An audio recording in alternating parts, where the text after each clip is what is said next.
우리 성도 여러분, 한 주간도 평안하셨습니까? 네, 오늘은 1월의 두 번째 주일입니다. 오늘 말씀은 시편 119편, 105편 말씀을 본문으로 주의 말씀은 이라는 제목의 말씀을 증거하도록 하겠습니다. 제가 읽도록 하겠습니다. 주의 말씀은 내 발의 등이요 내 길의 빛이니이다. 아멘. 하루가 참 빠르게 지나가는 것 같습니다. 새해를 시작하며 다짐한 것들이 엊그제 같은데 벌써 열흘이라는 시간이 지나고 있죠. 새해 새롭게 다짐한 것들 어떻게 여러분은 잘 지켜나가고 계십니까? 세상 사람들도 새해가 되면 많은 일을 계획하고 다짐을 합니다. 믿는 우리들 역시 새해가 되면 영적으로 뭔가 계획도 세우고 다짐도 하게 되는 것을 봅니다. 그 중에 가장 많이 하는 것이 뭘까 생각해 봤는데 바로 말씀과 기도가 아닌가 싶습니다. 올해에는 내가 하루에 성경 몇 장씩 읽어야지. 올해에는 내가 성경 꼭 한번 읽어봐야지. 또 올해에는 내가 하루에 기도 이만큼 해야지. 이렇게 우리가 주 안에서 어떤 다짐도 하고 계획도 세워본다는 말입니다. 그런데 믿는 사람들에게 있어서 말씀과 기도라는 것은 이렇게 다짐하고 계획해서 되면 되고 안 되면 안 되는, 그러니까 해도 되고 안 해도 되는 선택의 문제가 아니라는 사실입니다. 흔히 이런 말씀 많이 들어보셨을 거예요. 기도는 영혼의 호흡이다. 사람이 호흡하지 않고는 살지 못하는 것처럼 우리 영혼도 기도하지 않고는 살 수 없다는 말입니다. 우리가 정말 이 말을 믿는다면 당연히 기도하겠죠. 말씀 역시 그렇습니다. 영혼의 양식이라고 합니다. 마태복음 4장 4절에 예수께서 대답하여 가라사대 기록하였으되 사람이 떡으로만 살 것이 아니요 하나님의 입으로 나오는 모든 말씀으로 살 것이라 하였느니라 말씀하고 있죠. 사람이 양식을 먹지 않고는 또 살 수 없는 것처럼 하나님의 말씀을 먹지 않고는 영적으로 살 수가 없다는 말입니다. 저와 여러분이 어떻게 보면 정말 이러한 말씀들 많이 들었습니다. 들어서 아는 것과 정말 내가 이 말씀들을 믿어서 기도가 내 영혼의 호흡이고 말씀이 내 영혼의 양식이라는 이 말씀을 정말 내가 마음으로 믿는다 그러면 어떻게 할까 싶습니다. 자, 이렇게 중요한 말씀과 기도이지만 막상 해보겠다고 결심하기도 쉽지 않고, 왜요? 예전에 했었는데 또 실패하다 보니까 그럴수록 하나님 앞에 더 민망한 마음이 들다 보니까 쉽게 결심하지도 못하고 또 결심한 것을 꾸준히 지켜 행하는 것도 쉽지 않은 것을 봅니다. 그러다 보니까 매해 똑같은 말씀과 기도에 대한 또 계획을 세우고 다짐을 해나가는 것이 반복되는 것처럼 말입니다. 그런데요, 이렇게 우리 믿는 이들에게 말씀과 기도가 중요하기 때문에 또 많은 이들이 알기 때문에 다짐을 함에도 그것을 또 쉽게 하지 못하는 이유 중에 하나가 원수마귀가 그만큼 방해를 하기 때문입니다. 자, 말씀과 기도가 우리에게 영적으로 가장 중요한 것이니 원수마귀는 가장 중요한 말씀과 기도를 하는 걸 원치 않겠죠. 그러니까 가장 싫어합니다. 그러니까 원수마귀가 그만큼 또 방해하는 것도 우리가 말씀과 기도를 하려고 할 때 방해하는 것이 또 이 원수마귀의 어떤 전략이라는 것입니다. 오랜 시간 말씀과 기도를 꾸준히 습관처럼 배어있는 분이 아니라면 처음에 이 말씀과 기도를 꾸준히 할 수 있도록 습관처럼 배게 하기 위해서는 그만큼 시간과 노력이 필요하다는 것을 봅니다. 또 설령 잘해오던 분들도요, 어느 한순간 마음을 놓아버리면 또 다시 시작하기가 쉽지 않은 것이 말씀과 기도인 것이고요. 저도 전임 사역자로서 있을 때와 달리 지금은 이제 세상 일을 하면서 있다 보니까 말씀과 기도 시간을 꾸준히 정해놓고 한다는 것이 생각처럼 쉽지 않다는 것을 느껴봅니다. 사실 핑계죠. 자, 그렇지만 그러면서 예전에 우리 성도님들이 세상 일도 하시면서 하루 종일 바쁘게 일하시다가 또 쉬지도 못하고 어떻게든 저녁 때 시간을 내서 기도하시고 말씀 보시는 것이 얼마나 대단한 것이었고 또 얼마나 많은 수고와 노력을 하셨던 것인지를 이제야 비로소 조금 깨달아가고 있는 것 같습니다. 그런데 앞서 말씀드린 대로 말씀과 기도는 선택의 문제가 아닙니다. 믿는 자로서 반드시 해야 하는 것이기에 오늘은 저와 여러분이 말씀을 증거하는 저도 마찬가지입니다. 조금은 부담스러울 수 있고 찔림이 될 수도 있겠지만 오늘 새해를 맞이해서 저와 여러분이 다시 한번 다짐하자는 그런 마음으로 말씀의 중요성에 대해 오늘은 살펴보려고 합니다. 오늘 말씀을 통해서 저와 여러분 모두가 올 한 해 동안 말씀으로 충만해서 날마다 영혼이 강건하여지고 승리할 수 있는 한 해가 되시기를 기원드립니다. 자, 성도 여러분, 시편에 보면 하나님의 말씀을 사랑하는 사람들의 고백이 참 많이 나옵니다. 그 중에 제가 좋아하는 말씀 잠깐 읽어드리겠습니다. 시편 19편 7절에서 10절인데요. 여호와의 율법은 완전하여 영혼을 소성케 하고, 그러니까 소성한다, 다시 깨어나게 한다, 되살린다는 뜻입니다. 여호와의 증거는 확실하여 우둔한 자로 지혜롭게 하며, 하나님의 말씀은 뭐 이렇게 희릿한 게 없어요. 분명해요. 그래서 우리가 분명한 뜻을 알 수 있도록 해주는 겁니다. 여호와의 교훈은 정직하여 마음을 기쁘게 하고, 여호와의 계명은 순결하여 눈을 밝게 하도다. 여호와를 경외하는 도는 정결하여 영혼까지 이르고, 여호와의 규례는 확실하여 다 의로우니 금 곧 많은 정금보다 더 사모할 것이며 꿀과 송이꿀보다 더 달도다 고백하고 있습니다. 또 119편 103절에도 보면 주의 말씀의 맛이 내게 어찌 그리 단지요 내 입에 꿀보다 더하니이다 노래하고 있죠. 자, 이런 고백이나 노래를 보면 이 시편을 기록한 기자들이 얼마나 하나님 말씀을 사랑했고 또 얼마나 귀히 여기는지를 우리는 알 수 있습니다. 사실 저와 여러분이 이런 마음만 된다면 굳이 누가 말하지 않아도, 시키지 않아도, 설교 때 강조하지 않아도 얼마든지 스스로 알아서 늘 하나님 말씀을 곁에 두고 살아갈 것입니다. 그런데 믿는 사람들이 이러한 말씀을 듣고 머리로는 알지만 막상 그렇게 행하지는 못하는 경우들이 많습니다.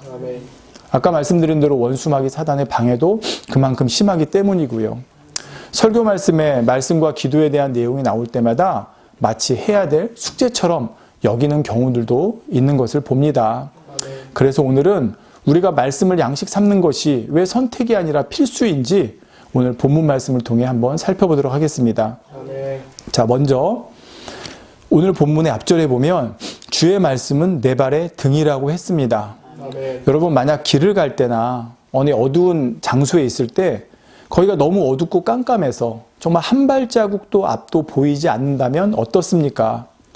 혹시 내가 이 발을 디뎠을 때 어디 뭐 빠지는 데가 있지 않을까? 무너지는 데가 있지 않을까? 혹시 뭘 위험한 물건을 밟지는 않을까? 또는 내가 밟았을 때 뭐가 나타나서 확 깨물거나 잡지는 않을까? 이렇게 걱정되고 불안할 것입니다. 여러분, 영화 같은 데 봐도 그렇죠? 예, 이렇게 아주 껌껌한 곳에 주인공이 한 발 한 발 갈 때 갑자기 뭐가 확 나타나거나 어디 빠지거나 이렇게 해서 보는 사람을 긴장시키는 걸 볼 수가 있습니다.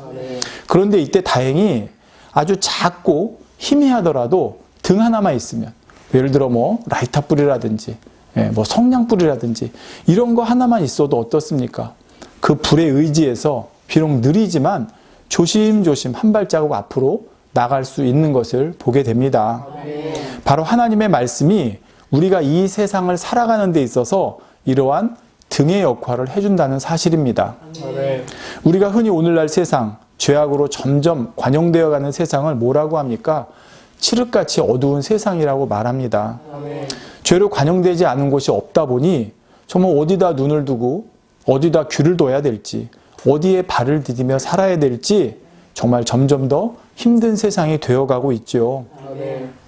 뉴스만 봐도 수십 년 전에는 정말 상상할 수 없었던 일들이 지금은 너무나 버젓이 빈번히 일어나고 있는 것을 보게 됩니다. 자, 그런데 이것이 믿는 사람이라고 해서 이러한 죄악된 세상에 노출되지 않는 것이 아닙니다. 우리 믿는 이들도 똑같이 이러한 죄악된 세상에 노출돼 살아갑니다. 정말 칠흑같이 어두운 세상을 우리들도 살아가고 있는 것입니다. 그리고 이때 원수마귀는 바로 믿는 사람들을 표적으로 노린다는 사실입니다. 베드로전서 5장 8절에 근신하라 깨어라 너희 대적 마귀가 우는 사자같이 두루다니며 삼킬 자를 찾나니 했는데, 자, 우리 대적 마귀가 대적인 사람이 누구입니까? 믿는 사람이죠. 믿는 사람에게는 마귀가 적이거든요. 자, 바로 다시 말하면 원수 마귀가 표적으로 삼는 것은 믿는 사람들이라는 말입니다. 어차피 믿지 않는 사람들은 자기 주관하에 있으니까 그냥 자기 마음대로 조정해 갈 수 있습니다. 그러니 오히려 믿지 않는 사람들이 아니라 믿는 사람들을 공격해서 그들이 믿음에서 떠나도록 하려는 것이 원수마귀의 전략이라는 것입니다. 뭐 나는 믿는 사람인데 뭐 하나님의 자녀인데 하나님께서 지켜주시겠지? 나는 원수마귀와 상관없겠지? 이렇게 생각하면 안 됩니다. 근신하라, 깨어라 말씀했죠. 이 말은 반대로 보면 우리가 근신하지 않고 깨어있지 않으면 그들의 밥이 될 수 있다는 말입니다. 바로 원수마귀는 근신하지 않고 깨어있지 않은 사람들을 노리기 때문이죠. 자, 근신하고 깨어있는데 가장 중요한 것이 말씀과 기도입니다. 근신하고 깨어있지 않은 사람은 영적으로 보면 눈과 귀가 닫혀있는 사람과 같습니다. 이렇게 영적으로 눈과 귀가 닫히면 무엇이 옳고 그른지를 분별할 수 못하죠. 원수마귀가 미혹해 올 때 이것이 원수마귀의 미혹인지도 깨닫지를 못합니다. 여러분, 눈이 어둡고 귀가 막혀 있으면 정말 분별할 수가 없지 않습니까? 마찬가지로 영적으로도 저와 여러분이 눈과 귀가 가려져 있으면 원수마귀가 다가왔을 때 이게 원수마귀가 다가온 건지 하나님이 주신 축복인지 분별을 하지 못한다는 말입니다. 그러니 어둡고 껌껌한 곳에 발을 어디에 디뎌야 될지 모른 채 다니다가 잘못된 곳에 발을 디디는 것처럼 영적으로 눈과 귀가 어두워서 깨어있지 못하면 결국 우리가 디디지 말아야 될 곳에 발을 디디게 된다는 것입니다. 바로 이러한 상황에서 우리 믿는 이들에게 등의 역할을 해주고 분별할 수 있게 해주는 것이 하나님의 말씀입니다. 말씀은 우리의 눈을 열어주고 우리의 귀를 열어줍니다. 원수마귀의 미혹을 분별할 수 있도록 해주지요. 물론 분별하는 것과 분별하는 것을 행하는 것은 다른 차원입니다. 하지만 일단 우리가 영적으로 원수마귀의 미혹에 빠지지 않기 위해서는 눈과 귀가 열려 있어서 분별할 수 있어야 피하지 않겠습니까? 성도 여러분, 지금은 제가 세상 일도 함께 하고 있는데요. 세상에 나가 일을 하다 보니 참 여러 가지 상황들을 만나게 됩니다. 더욱이 세상 일은 대부분 돈과 관련된 경우가 많지요. 그러다 보니까 말 한마디를 어떻게 하느냐에 따라서 나에게 큰 유익이 되기도 하고 또 반대로 말 한마디를 어떻게 하느냐에 따라 큰 유익을 날려버릴 수 있는 경우들을 보게 됩니다. 세상 말로 하면 눈 한 번 꾹 감으면 되는 상황들이 있더라는 말이죠. 제가 그러한 상황에서 유혹을 받았다고 하면 참 부끄러운 말이지만 처음 세상 일을 할 때는 이 정도는 괜찮지 않나? 이런 생각이 들 때가 솔직히 있었습니다. 믿는다고 하는 사람들이 전혀 꺼리낌 없이 그렇게 하는 것을 보면서 내가 너무 예민한 거 아닌가? 내가 너무 오버하는 거 아닌가? 이런 생각이 들 때도 있었습니다. 지금 생각해 보면 그 상황을 어떻게든 합리화해보고 싶은 마음이었던 것 같습니다. 그런데 그때 저를 바로 지켜줄 수 있었던 것은 하나님의 말씀뿐이었음을 깨달았습니다. 하나님의 말씀이 아니었으면 저도 어쩌면 대부분의 사람들이 선택하는 길을 갔겠죠. 사실 주변에 누가 저를 아는 사람도 없습니다. 제가 믿는 사람인 걸 아는 사람도 없죠. 오히려 제가 그들과 똑같이 하지 않을 때 그들은 저를 향해서 아유, 지혜롭게 하면 되지 않느냐. 그건 거짓말이 아니다. 그런 식으로 해서 어떻게 이 일을 하겠느냐. 이런 말을 하는 걸 들어보았습니다. 하지만 하나님의 말씀이 제 양심을 찔렀습니다. 거기는 발을 디디면 안 되는 곳이라고 마음에서 울려주었던 것이죠. 물론 제가 지금 저만 양심적이고 그분들은 다 비양심적이라고 그렇게 말하는 것이 절대 아닙니다, 여러분. 사람마다 생각하는 기준이 다르고 각자의 믿음도 형편도 사정도 다릅니다. 판단하시는 분은 하나님 뿐이십니다. 다만 제가 지금 말씀드리는 것은 그 순간 제 마음에 들려오는 소리가 있었음을 깨달았다는 것입니다. 원수마귀가 들려주는 달콤한 유혹과 하나님의 말씀이 잠시 동안이지만 제 마음 안에서 싸우는 것을 느꼈죠. 그러면서 원수마귀가 이렇게 유혹하는구나라, 이렇게 교묘하게 유혹하는구나 깨달았던 것입니다.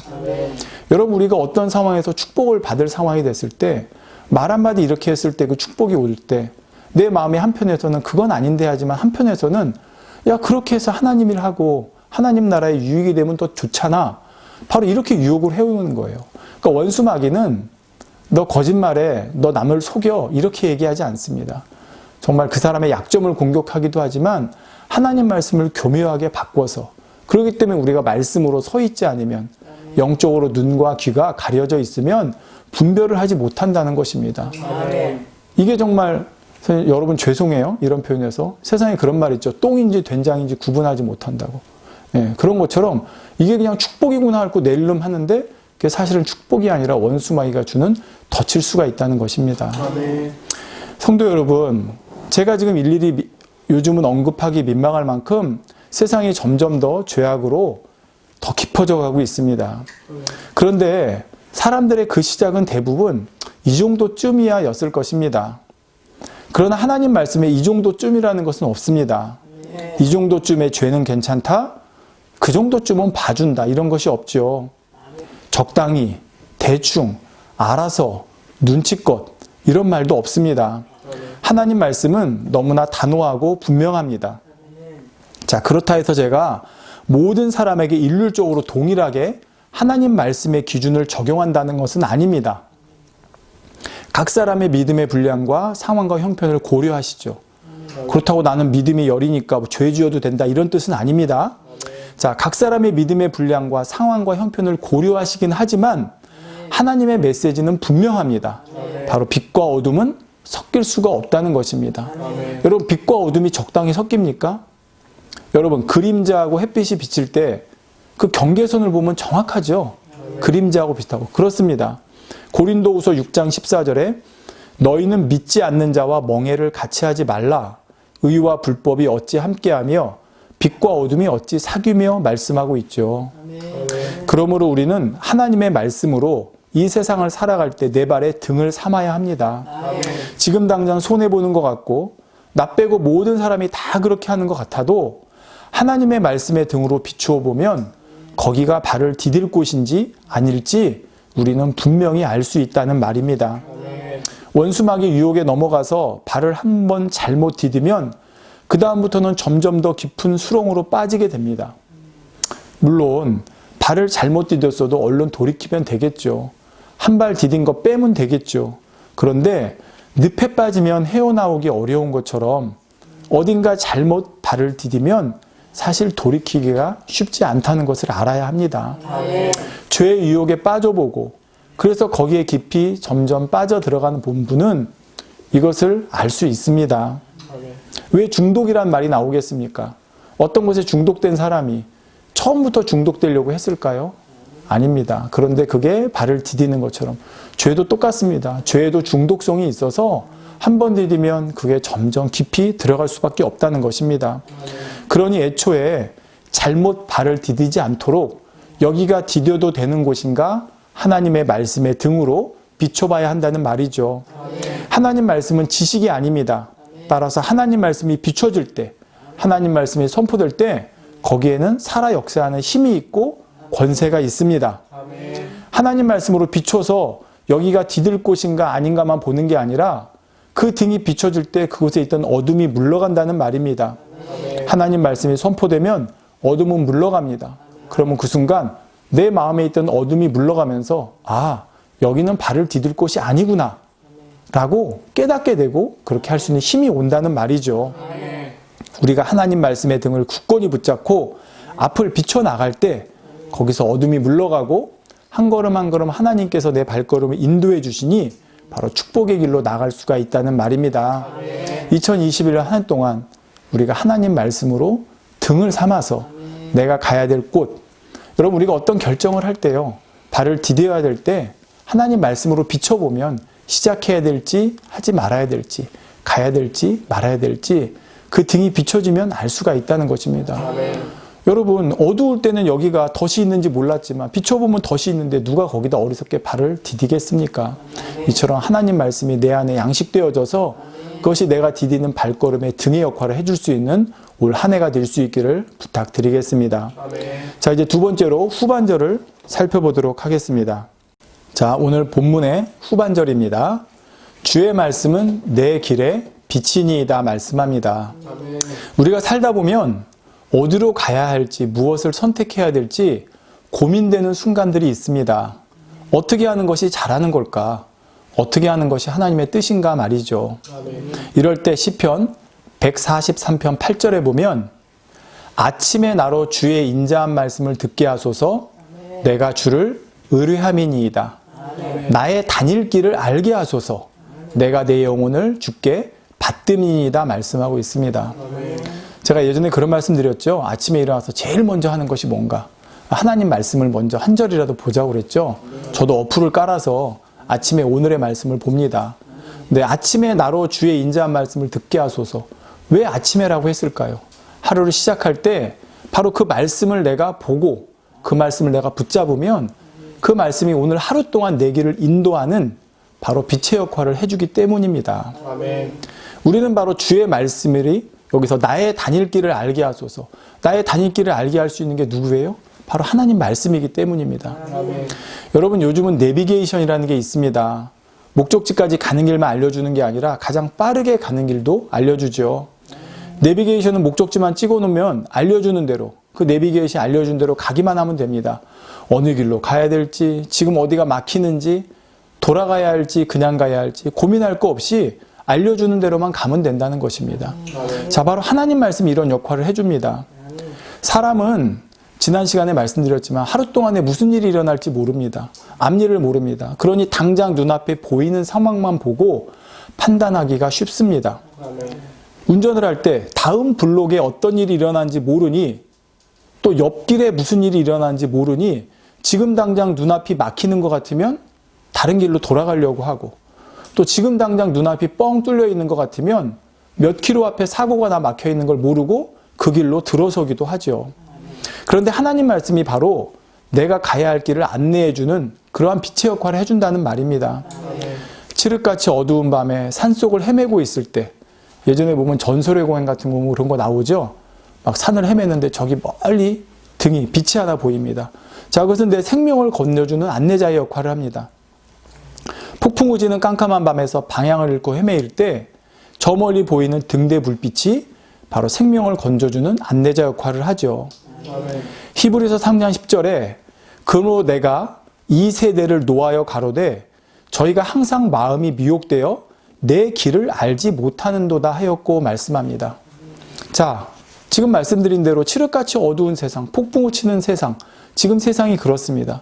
자, 이런 가운데서 사람들은 항상 거기에 미혹돼서, 마음이 미혹돼서 어디로 가야 할지, 내 길을, 즉 주님이 알려주시는 길을 알지 못하고 있다는 것입니다. 그럴 때 거기서 바로 작은 등불의 역할, 빛의 역할을 해주고 등대 역할을 해주는 것이 하나님의 말씀이라는 것이죠. 하나님께서는 우리가 이 세상 살아가는 동안에 목적지인 천국까지 잘 올 수 있도록 어떤 길을 따라가면 되는지 빛을 보내주셨습니다. 그 빛이 바로 예수님이십니다. 요한복음 1장 9절에 참빛 곧 세상에 와서 각 사람에게 비추는 빛이 있었나니 했죠. 바로 예수님께서 이 세상에 참 빛으로 오셨다는 말씀입니다. 요한복음 14장 6절에 예수께서 가라사대 내가 곧 길이요 진리요 생명이니 나로 말미암지 않고는 아버지께로 올 자가 없느니라 하셨죠.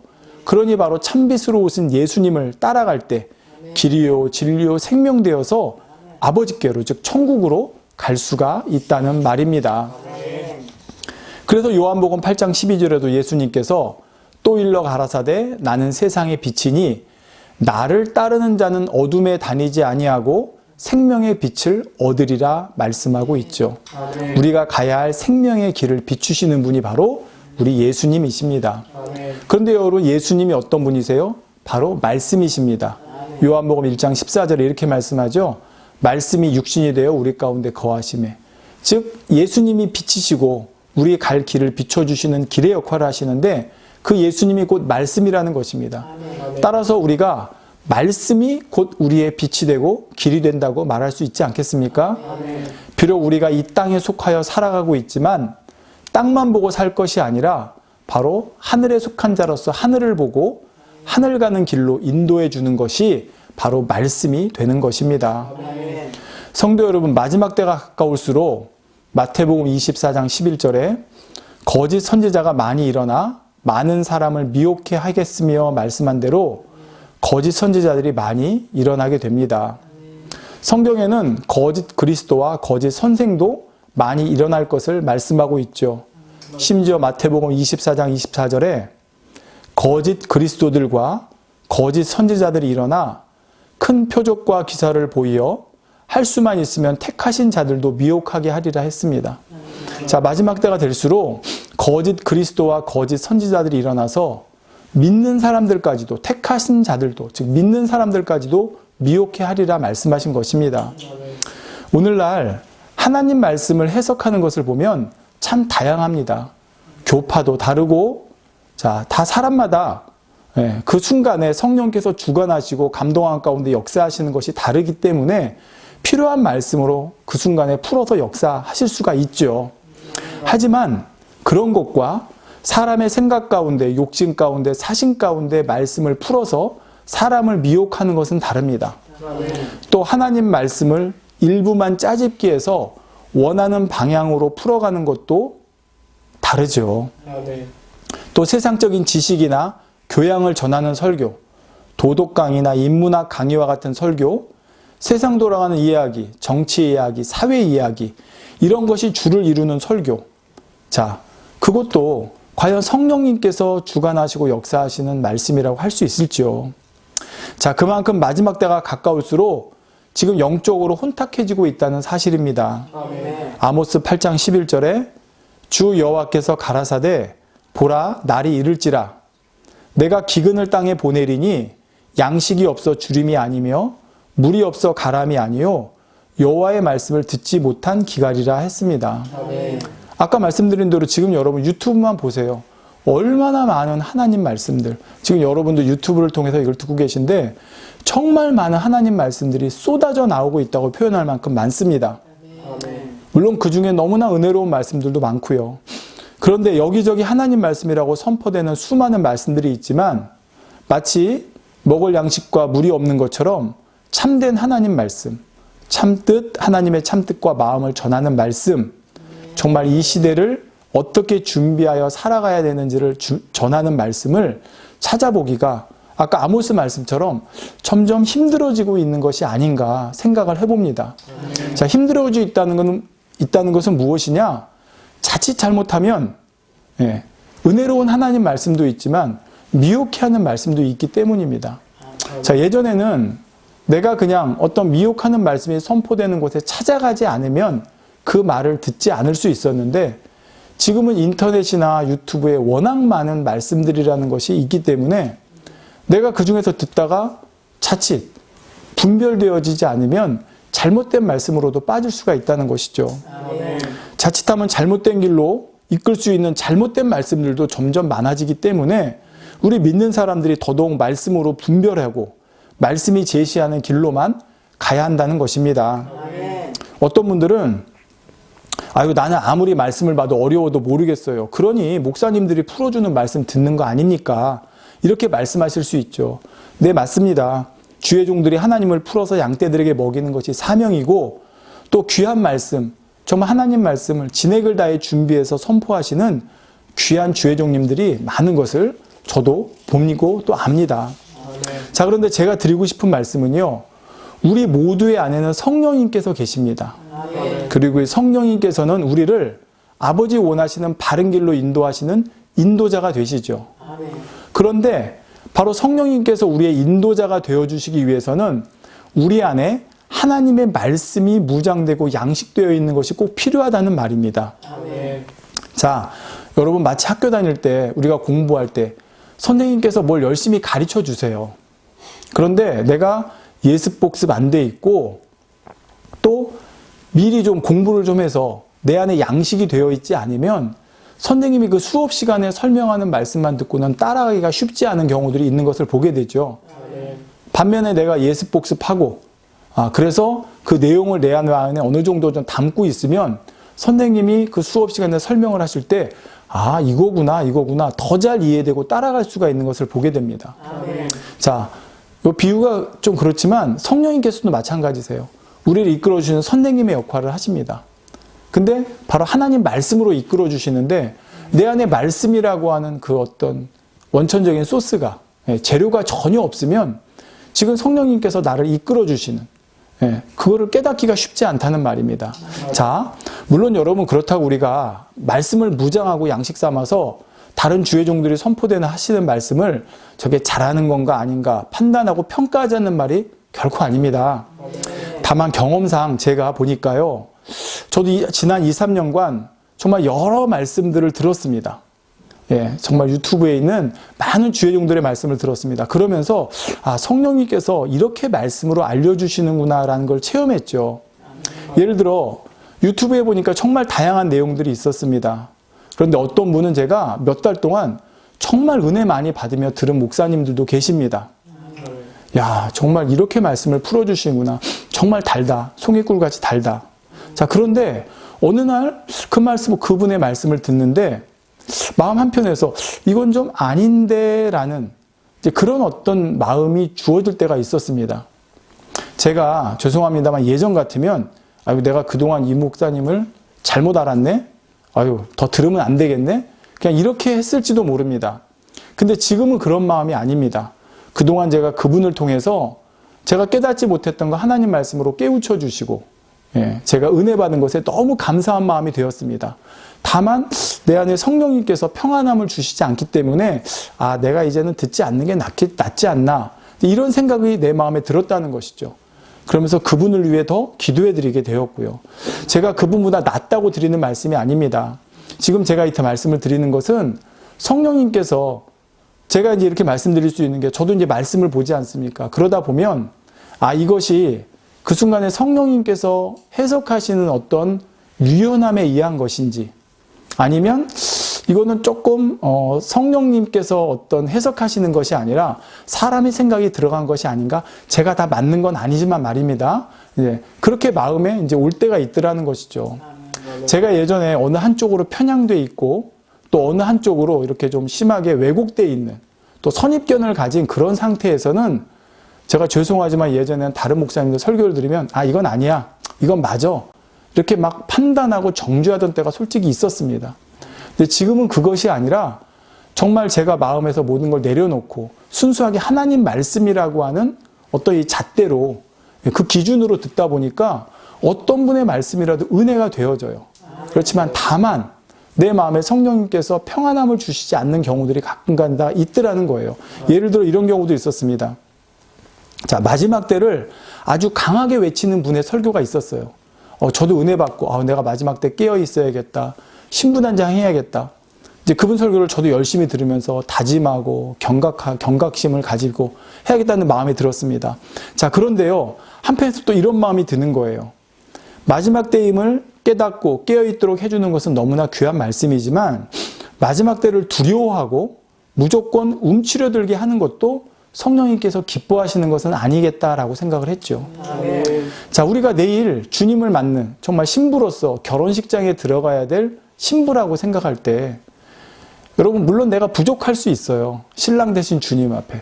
그렇지만 기본적으로는 내가 정말 신랑 되신 주님을 맞는 기쁨과 감사와 행복 속에 그 자리에 나가야 되지 않겠습니까? 근데 너무 한쪽으로만 준비되지 않은 신부, 물론 마태복음의 10처녀의 비유처럼 자칫 떨어지면 안 되니까 그렇게 말씀하시겠지만 거기에도 그렇게 말씀하시는 근본적인 아버지의 마음은 사랑 아니겠습니까? 떨어지지 않기 위해서 비유를 주시고 깨우쳐 주시고 준비하자 하시는 거지, 너 그렇게 하면 떨어져, 너 그렇게 하면 안 돼 라고만 하시기 위해서 그 비유를 주신 건 아니라는 거죠. 그러니 성령님께서는 우리 마음에 때로는 두려움도 주세요. 왜? 내가 어둠 가운데 있으면 안 되니까. 그렇지만 성령님께서는 그러면서 또 한편은 위로해 주시고 평안을 주시고 힘을 주시다라는 말이에요. 근데 이제 어떤 설교를 들으니까 평안과 위로는 빠졌고 늘 힘듦과 지적과 책망과 눌림만 있다 보니까 이것도 또 성령님께서 온전히 기뻐하시는 것은 아니겠구나라고 마음에 좀 분별이 되어지더라는 것입니다. 자, 제가 지금 이 말씀 드리는 것은 결코 어떤 분의 설교를 판단하자, 평가하자라는 것이 아니라 이렇게 제가 하나님 말씀이라고 하는 기준으로 말씀을 들으니까 모든 말씀이 은혜가 되지만 그러면서도 넘치고 부족된 부분들이 마음에 조금씩 깨달아지더라는 말입니다. 하나님 말씀을 읽는 그 자체 그대로 깨닫는 것이 무엇인가를 배워가게 되더라는 말이죠. 성도 여러분, 하나님의 말씀은 성령 받은 하나님의 자녀라면 누구나 깨달을 수 있게 해주십니다. 만약 지금 그 말씀이 깨달아지지 않는다면 내가 아직 그 말씀을 먹을 준비가 안 된 것이라고 생각하시면 됩니다. 그러다 언젠가 때가 되면 또 그 깨달아지지는 않던 말씀이 깨달아질 때가 오게 되죠. 마치 아이가 자라면서 자연스럽게 점점 더 단단한 음식을 먹는 것처럼 영적으로도 내가 자라는 만큼 하나님 말씀에 더 깊은 것도 단단한 것도 먹을 수가 있게 된다는 말입니다. 물론 제가 다 옳다고 드리는 것이 결코 아닙니다. 다른 분의 설교를 평가하겠다는 것도 결코 아니고요. 다만 지금 제가 드리고 싶은 말씀은 우리 각자 안에 내주하시는 성령님의 인도하심 가운데 각자에게 맞게 역사하시는 하나님 말씀의 은혜와 능력을 우리가 맛보면 좋겠다는 것입니다. 성령님만이 가장 정확하게 내 수준을 아십니다. 그리고 그 수준에 맞게 하나님 말씀으로 우리를 양육하고 인도해 가실 수 있죠. 말씀을 전하는 주의 종은 단지 전달자의 역할을 합니다. 주의 종의 입술을 통해 전달된 말씀을 그 사람에게 맞게 양식 삼도록 역사하시고 또 그 사람의 심령 안에서 살아 운동력 있게 역사하시는 분은 성령님이십니다. 그래서 우리는 각자가 자기 믿음에 맞게 갈 수 있도록 성령님께서 비춰주시고 말씀으로 비춰주시고 인도해 주시는 것이죠. 그런데 아까 뭐라고 그랬습니까? 성령님께서 이렇게 해주시기 위해서는 바로 우리 안에 기본적으로 하나님 말씀이 무장되어 있고 양식이 되어 있어야 하기 때문에 그러기 때문에 우리가 하나님 말씀으로 빛을 삼고 그 길로 나가야 된다는 것입니다. 아까 그랬잖아요. 거짓 선지자와 그리스도인이 나타나서 큰 기사와 표적, 이적을 행해서 할 수만 있으면 택하신 자들까지 미혹한다. 이런 말씀이 우리 안에 우리 안에 무장이 안 돼 있으면 그냥 어떤 큰 기사와 표적만 나타나면 이건 무조건 하나님의 역사인가 보다라고 생각할 수가 있다는 것이죠. 그러니까 하나님 말씀을 이렇게 저렇게 해석하지 말고 있는 말씀 그대로, 이거 초등학생도 이거는 해석할 수가 있거든요. 그게 바로 내 안에 성령님께서 역사해 주시는 거예요. 그러면 그렇게 해석해 나가면 결코 우리가 잘못된 길로 빠지지 않을 수 있다는 말입니다. 자, 결론을 말씀드리겠습니다. 에베소서 6장 13절에 보면 그러므로 하나님의 전신갑주를 취하라. 이는 악한 날에 너희가 능히 대적하고 모든 일을 행한 후에 서기 위함이라 말씀합니다. 그러면서 이어지는 말씀에 전신갑주가 무엇인지가 나옵니다. 진리의 허리띠, 의의 흉배, 평안의 복음의 신, 믿음의 방패, 구원의 투구, 그리고 마지막으로 성령의 검이 나오죠. 그런데 여기 보면 나머지는 다 방어용 무기입니다. 그런데 단 하나만 공격용 무기예요. 그것이 바로 성령의 검입니다. 성령의 검은 곧 하나님의 말씀이라고 여기 했습니다. 성령의 검, 곧 하나님의 말씀을 가지라 하셨죠. 악한 날은 지금 우리가 살아가고 있는 이 세상입니다. 이러한 세대 가운데 우리가 원수마귀를 능히 대적하고 모든 일을 행한 후에, 즉 우리가 믿음으로 이 땅의 삶을 잘 승리한 후에 주님 앞에 서기 위해 필요한 것이 하나님의 전신갑주입니다. 그 중에 성령의 검, 하나님 말씀이 얼마나 중요한지를 알아야 합니다. 최선의 방어는 공격이라는 말이 있듯이 원수마귀의 공격을 물리치는 가장 강력한 무기는 바로 하나님의 말씀입니다. 여러분, 원수마귀가 공격해올 때, 누가 공격해올 때 열심히 막기만 해서는 못 이깁니다. 결정적으로 내가 상대를 물리칠 수 있는, 찌를 수 있는 공격용 무기가 있어야 되는 것이죠. 이거는 우리 예수님께서 바로 본을 보여주셨죠. 40일 금식을 마치고 마귀에게 시험 받으실 때 그 마귀의 공격을 물리친 게 바로 하나님의 말씀이었습니다. 아까 마태복음 4장 4절 읽어드렸잖아요. 사람이 떡으로만 살 것이 아니라 하나님의 입에서 나오는 말씀으로 살아라. 자, 이게 바로 원수마귀를 그 말씀으로 물리치시는 바로 공격 무기였습니다. 말씀이 곧 살아 운동력이 있고 권세가 있어서 선포될 때 원수마귀가 물러가게 되었던 것이죠. 그러므로 우리는 말씀의 중요성을 더욱더 깨닫고 늘 말씀과 함께 살아가는 습관이 되어야 합니다. 시편 1편 2절에 복 있는 사람은 오직 여호와의 율법을 즐거워하여 그 율법을 주야로 묵상하는 자로다 말씀했습니다. 우리 또한 올 한 해가 하나님 말씀을 즐거워하고 주야로 묵상하는 해가 되면 좋겠습니다. 오늘 말씀이 어떤 부담이나 찔림이 되시지 말고요. 기쁨과 즐거움이 됐으면 좋겠습니다. 저도 이 시간 여러분에게 증거하는 것이 제가 막 잘해서 말씀드리는 게 아니에요. 저도 올해 또 다짐하고 한번 같이 해봅시다라고 말씀을 드리는 겁니다. 자, 예전에는 좀 막 숙제, 밀린 숙제 해야 되는 것처럼, 여러분 그럴 때 있죠. 방학 끝나갈 때쯤에 밀린 숙제 해야 되고 밀린 일기 써야 될 때 이거 부담감. 자, 우리가 하나님 말씀을 그렇게 하는 것이 아니라 복 있는 사람 여호와의 율법을 즐거워한다고 그랬어요. 우리가 말씀을 봐도 정말 하루에 한 절을 봐도 한 장을 봐도 즐거운 마음으로 볼 수 있는 저와 여러분이 되었으면 좋겠습니다. 그래서 올 한 해 이렇게 복 있는 자의 모습에 한 발자국 더 나아가는 저와 여러분이 되어서 할 수만 있으면 복 있는 삶의 자의 삶을 완전히 내 것으로 만드는 그런 올 한 해가 됐으면 정말 좋겠고, 그렇게 살아가는 저와 여러분 되시기를 주님의 이름으로 축원드립니다. 기도하시겠습니다. 사랑이 좋으신 아버지 감사합니다. 말씀이 곧 하나님이시고 그 하나님께서 육신을 입고 이 땅에 오신 분이 우리 예수님이십니다. 길이 되시고 진리가 되시고 생명이 되실 뿐만 아니라 정말 주의 말씀이 내 발에 등이 되고 내 길에 빛이 되어져서 이 세상을 살아갈 때 우리의 나가는 길을 밝히 인도해 주시기를 원합니다. 우리 안에 계신 성령님께서 말씀으로 우리를 가르치시고 깨우쳐 주시고 인도해 주십니다. 그러기에 우리 안에 말씀이 무장되어 있어야 됩니다. 아버지, 이 말씀을 우리가 힘들게 정말 숙제하는 것처럼 시험 쳐야 되니까 하는 것이 아니라 정말 복 있는 사람처럼 즐거워해서 주야로 시간 날 때마다 행복하게 기쁘게, 아버지 짧은 시간 날 때마다 또 묵상하고 또 마음에 새기고 그렇게 할 수 있는 올 한 해의 삶이 되면 참 좋겠습니다. 그렇게 할 수 있도록 성령님 도와주시옵소서. 아버지, 이 시간 또한 유튜브에 증거되는 우리 수많은 주의 종님들의 설교가 있습니다. 너무나 은혜롭고 너무나 생명과 능력이 되는 말씀입니다. 제가 잠시 그 중에 몇 분을 말씀드렸지만 결코 판단하기 위해서가 아닙니다. 아버지, 어차피 우리가 분별하는 세상에 또 이 세상에서 분별해야 되는 것이고 혹여 또 잘못 빠지면 안 되기 때문에 제가 잠시 말씀을 증거했습니다. 혹여 판단한 것이라면 용서해 주시고, 아버지, 이제 우리 안에 계신 성령님께서 우리 각자에게 맞게 우리를 이끌어주기 원하십니다. 정말 가장 순수하게 하나님 말씀으로 우리가 읽고 또 깨우쳐서 성령님의 인도하심 가운데 각자의 믿음의 분량의 수준에 맞게 그 인도하심을 받아가는 올 한 해가 될 수 있도록 주여 도우시고 함께해 주시옵소서. 아버지, 유튜브로 또 설교를 보시면서 또 기도 제목을 보내오신 성도님들 계십니다. 아버지, 그 마음의 소원 간구하기도 응답해 주시기를 원합니다.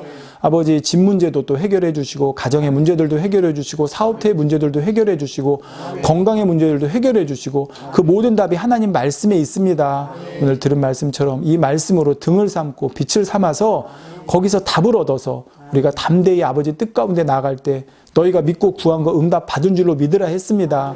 이미 우리에게 주셨사옵나니 감사함으로 아버지 앞에 영광 드리는 삶이 될 수 있도록 주여 도우시고 함께 하시고 그 주변에 방해하는 원수마귀 사단 다 물리쳐 주셔서 오직 아버지 은혜 안에 거하고 아버지 주시는 축복 안에, 아버지가 주시는 축복 안에 거하는 우리 모든 또 유튜브를 듣는 성도님들 되실 수 있도록 도와주시옵소서. 감사드립니다. 아버지, 우리 주 예수 그리스도의 이름으로 기도하옵나이다. 아멘.